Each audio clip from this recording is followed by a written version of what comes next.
अस्सलामु अलैकुम। इस दुनिया में सबसे बड़ी इबादत सिर्फ दुआ है।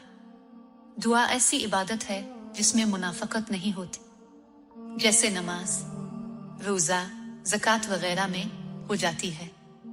दुआ को इंसान जितनी गहराई से करेगा, इतना ही इंसान और अल्लाह का ताल्लुक मजबूत होता चला जाएगा। इंसान ज़बान से सुबह शाम दुआ करता है, क्या कबूल होती है, लेकिन दिल से की हुई दुआ इंसान की जिंदगी बदल कर रख देती है। क्योंकि दुआ का ताल्लुक दिल से है, जुबान से नहीं।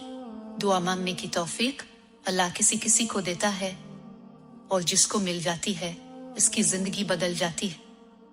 अगर आपको हमारी वीडियो अच्छी लगे तो लाइक, शेयर और कमेंट्स जरूर करें, और हमारे यूट्यूब चैनल को सब्सक्राइब और फेसबुक पेज को लाइक करना मत भूलें। शुक्रिया।